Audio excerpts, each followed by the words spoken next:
কথাগুলো বলেই দীর্ঘশ্বাস ফেলল সুইটহার্ট। অদ্রিজা কেবল টলমলে চোখে চেয়ে থাকলো। রক্তিম এত বড় একটা অপারেশন হলো, অথচ সে কিছুই জানলো না, কিছুই জানালো না কেউ তাকে। যদি রক্তিম আজ না থাকতো, যদি রক্তিমের কিছু একটা হয়ে যেত, ভাবতেই মুচড়ে উঠল তার ভেতরটা। তো যতই হোক ভালোবাসে তো, এই মানুষটাকেই তো ভালোবাসে সে। সকাল সকাল ঘুম ভাঙতেই বিছানায় নিজের পাশে রক্তিমকে আবিষ্কার করলো অদ্রিজা। গতকাল রাতে তাড়াতাড়ি ঘুমিয়ে গিয়েছিল সে, তখন রক্তিম ফেরেইনি, হয়তো ঘুমানোর পরই এসেছিল রক্তিম। ঝাপসা চোখে রক্তিমের ঘুমন্ত মুখের দিকে তাকিয়েই হাসল অদ্রিজা। চোখ জোড়া স্থির রেখে রক্তিমের মুখ চোখ গভীরভাবে পর্যবেক্ষণ করল। কাপা হাতে রক্তিমের কপালে পড়ে থাকা চুলগুলো সরিয়ে দিয়েই ঘুমন্ত রক্তিম সজাগ হলো বোধহয়। চোখ জোড়া সেভাবে বন্ধ রেখেই কপালে চেপে ধরল অদ্রিজার হাতটা। ঘুম জড়ানো গলায় বলে উঠল, ঘুমিয়ে আছি বলে সুযোগের সদ্ব্যবহার করে ফেলছেন। অদ্রিজা ভ্রুজোড়া কুচকালো, হাতটা এক টানে রক্তিমের হাত থেকে ছাড়িয়ে নিয়েই উঠে বসলো দ্রুত। গম্ভীর গলায় বলল, না, দেখছিলাম ছেলেদের চুল সরানোর অনুভূতি কেমন হয়। ভবিষ্যৎ হাজবেন্ডের ঘুমন্ত অবস্থায় এভাবে চুলে হাত বোলাবো, দারুণ না আইডিয়াটা? কথাটা বলেই ঠোঁট টিপে হাসলো অদ্রিজা। রক্তিম ঠোঁট চোখ মেলে চাইলো এবার, ভ্রু নাচিয়েই বলে উঠল, ভবিষ্যৎ হাজবেন্ড সে আর আপনার জীবনে আসবে না, সে এসে ঝেড়ে ফেলুন খুব দ্রুত, নয়তো আফসোস করবেন। অদ্রিজা কড়া চাহনিতে চাইল। অপূর্ব চোখ জোড়ায় গাম্ভীর্য ফুটিয়েই গুরু গম্ভীর চাহনি ফেলে রক্তিমের দিকে দেখল। হাত জোড়া বুকে ভাঁজ করেই কঠিন গলায় বলল, কেন আফসোস করব কেন? আপনার থেকেও শতগুণ ভালো হাজবেন্ড পাবো আমি, দেখবেন। আপনার মতো অসহ্যকর একটা লোকের সাথে দিন কাটাতে হবে না, এটা ভেবেই দারুণ লাগছে, মনটা ফুরফুরে লাগছে। আমি, আমার বেবি আর আমার ভবিষ্যৎ হাজবেন্ড, দারুণ একটা সংসার হবে। রক্তিম প্রথমবার মজা হিসেবে উড়িয়ে দিলেও এবার চোখ মুখ গম্ভীর হলো তার। ঘুমে ফোলা চোখ জোড়া জোর করেই মেলে রেখে অদ্রিজার দিকে শান্ত নিশ্চল ভাবে চেয়ে থাকলো। ভ্রু উঁচিয়ে জিজ্ঞেস করলো, পেয়ে গেছেন নাকি ভবিষ্যৎ হাজব্যান্ড? আপনার খুশি দেখে তো মনে হচ্ছে ভবিষ্যৎ হাজব্যান্ডকে আজই বিয়ে করে বর্তমান হাজব্যান্ড বানিয়ে নেবেন। অদ্রিজা হাসলো এবারে। অগোছালো চুলগুলো হাত দিয়ে খোপা করতে করতেই ঠোঁট টিপে হেসে বলল, ও পাইনি, এখনো খোঁজ চলছে, পেয়ে গেলেই টুক করে বিয়ে করে প্রেজেন্ট হাজবেন্ড বানিয়ে নিব। দিহান বেচারা নেহার সাথে চিপকে না গেলে আপনার কথা অনুযায়ী দিহানকেই করে নিতাম বিয়ে, এক মুহূর্ত দেরি করতাম না। ও আমায় আগলে রাখতো বলুন, অনেক ভালোবাসতো, অন্তত আপনি নামক অসহ্যকর লোকটার মতো হতো না। রক্তিম আর এক দফা ভ্রু কুচকালো। আশ্চর্যজনক ভাবে অদ্রিজার কথাবার্তায় আচরণে অদ্ভুত পরিবর্তন দেখে বিস্ময় খেলে গেল তার চোখ মুখে। কথা বলার সময় আগে যে রাগ, ক্ষোভ, ঘৃণা থাকতো, আজ সেটা নেই। দৃষ্টিতে অদ্ভুত রহস্য, ঠোঁটের কোণে তাচ্ছিল্য নেই, কথার উত্তরেই মিষ্টি হাসছে। হঠাৎ এই পরিবর্তন, এক রাতে কি হয়ে গেল হঠাৎ?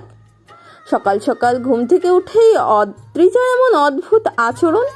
রক্তিম ভাবল, ভীষণ গুরুতরভাবে ভাবল, কিন্তু কোনো উত্তর পেল না সে। কপাল কুঁচকে অদ্রিজার দিকে বার কয়েক চেয়ে থাকতেই অদ্রিজা ভ্রু নাচালো, ঠোঁট বাঁকিয়ে বলল, কি হলো, কষ্ট হচ্ছে? চিন্তা নেই, আপনিও কাউকে বিয়ে করে ফেলবেন আর কি। আমাকে তো ভালোবাসেননি, তাকে ভালোবাসবেন খুব করে, বাসবেন না? রক্তিমের দৃষ্টি সরু হলো এইবারে। গম্ভীর গলায় বলে উঠল তৎক্ষণাৎ, সমস্যা কি আপনার? সকাল সকাল বিয়ে হাজব্যান্ড নিয়ে পড়লেন কেন? অদ্ভুত। অদ্রিজা ঠোঁট কামড়ে হাসল, চোখে মুখে হাসির রেশ ফুটিয়েই বলে উঠল, কেন অদ্ভুত কেন?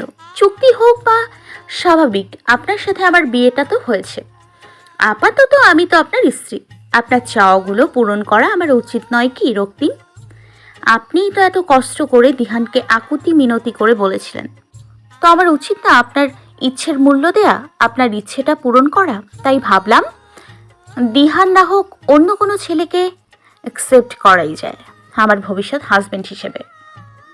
রক্তিমের চোয়াল শক্ত হলো, ফর্সা মুখটা লাল রক্তিম হয়ে উঠল মুহূর্তেই। অদ্রিজার দিকে টান টান নজরে তাকিয়েই বোঝার চেষ্টা চালালো কিছু, কিন্তু বুঝেই উঠল না কিছু।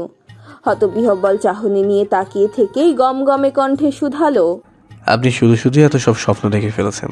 কেউ আসবেও না আপনার জীবনে, আর কেউ আপনার হাজব্যান্ড হবে না। সো অ্যাকসেপ্ট, আর কাকেই বা করবেন?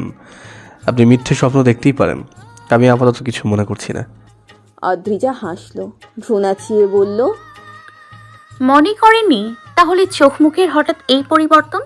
রাগের থমথমে হয়ে গেলেন যে মিস্টার রক্তিম মাহমুদ। নিজের স্ত্রী অন্য কাউকে নিয়ে ভাববে বলে। সমস্যা কি ভাবলে? এমনিতেও তো ডিভোর্সটা হয়েই যাবে আপনার সাথে, তাই না? রক্তিম রাগলো, চোখে মুখে দেখা গেল প্রখর দৃষ্টির চমৎকার রেশ। অদ্রিজার দিকে ফিরে কানের কাছে দাঁতে দাঁত চেপে বলে উঠল, বারবার ডিভোর্সের কথা বলেন কেন? হ্যাঁ, আশ্চর্য, ডিভোর্স তো হবে না। আপনি শুধু শুধু এসব নিয়ে পড়ে আছেন, আর এইসব বলে আমাকে বিরক্ত করছেন শুধু শুধু। অদ্রিজা তীক্ষ্ণ চাহনিতে তাকালো, চোখে মুখে ভীষণ প্রখর দৃষ্টি ফুটিয়েই রক্তিমের কলার টেনে ধরল। দাঁতে দাঁত চেপে বলল, মোটেই না।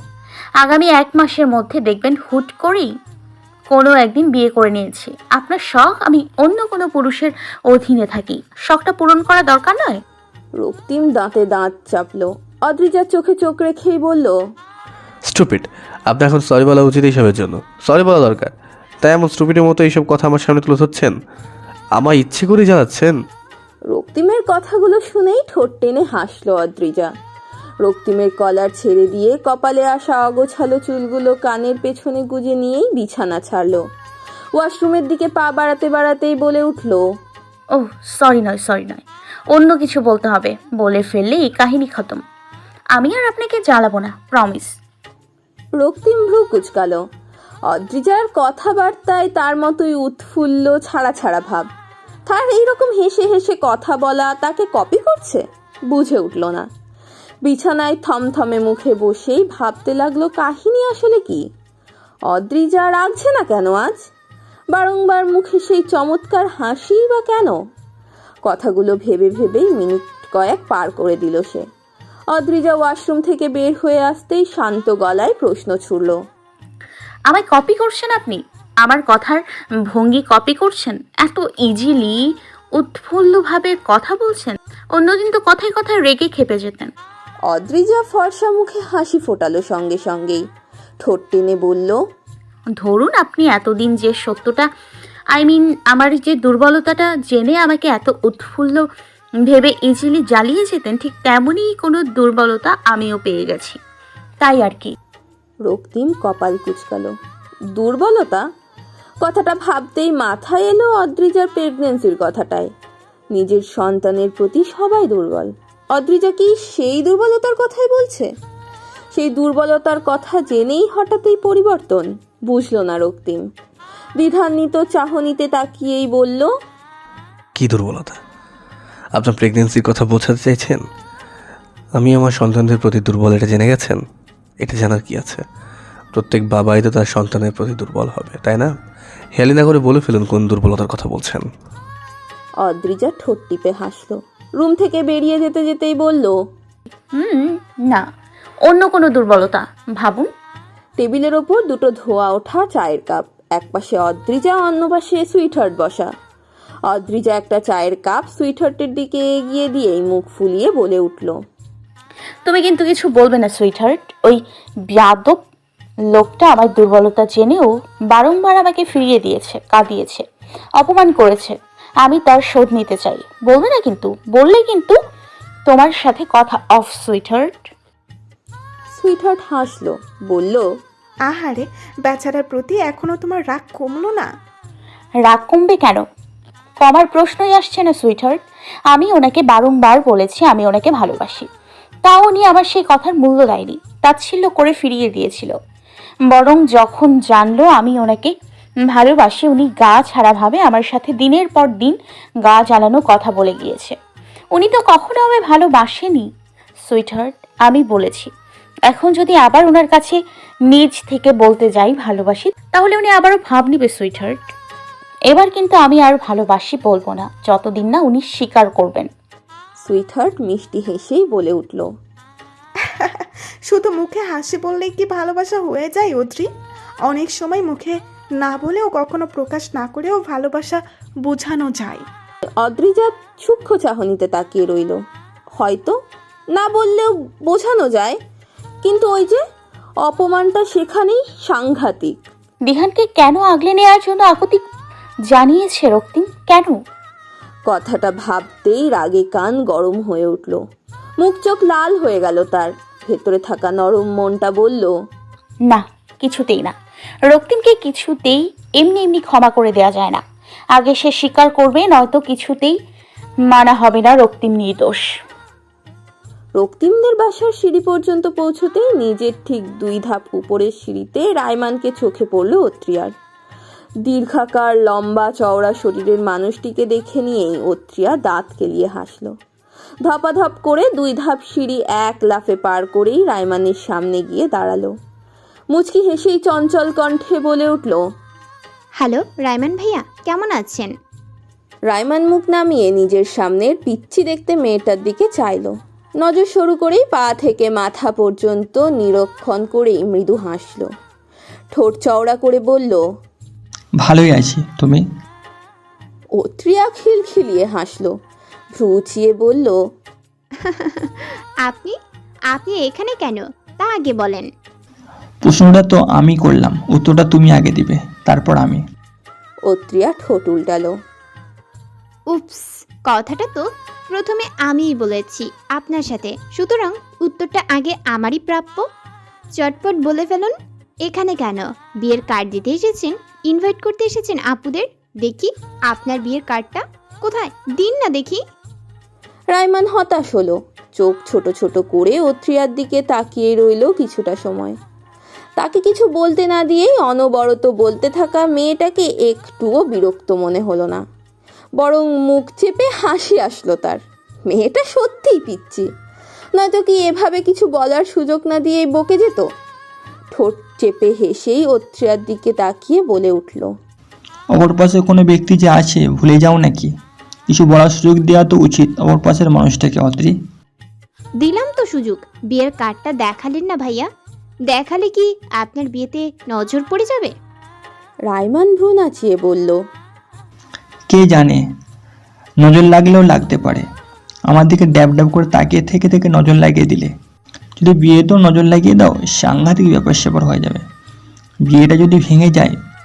অত্রিয়া মুখ ফোলালো, ঠোঁট উল্টে নিয়েই বলল, তার মানে আপনার বিয়েটা হয়ে যাচ্ছে, বিয়েটা করে নিচ্ছেন আপনি পাত্রীকে? রায়মান চাপা হাসলো, দাঁত কেলিয়ে বলল, আর কতকাল একা থাকবো বলো? বিয়ে করা কোন উচিত হয়ে যাবে। অত্রিয়া মুখটা আরও ফোলালো, গম্ভীর গলায় বাচ্চাদের মতো মুখ ফুলিয়ে রেখে বলল, পাত্রীকে জিজ্ঞেস করলাম তো। রায়মান হু হা করে হাসলো এবার, মৃদু গলায় বলল, তুমিই বোধ হয়। কথাটা বলেই সিঁড়ি বেয়ে উপরে উঠে গেল রায়মান। অত্রিয়া ড্যাব ড্যাব করে তাকিয়ে রইল, ঠোঁটে ঠোঁট চেপে দাঁড়িয়ে রইল সেইখানেই। রায়মান যে এতক্ষণ মজা নিচ্ছিল বুঝতে পেরেই মুখ কালো করলো। এত অভদ্র লোকটা, ছোট্ট মনটায় এক মুহূর্তের জন্যই এভাবে ঝড় তুলে দেওয়া কি উচিত হয়েছে ওই শ্যামপুরুষের? অভদ্র, চরম মাপের অভদ্র।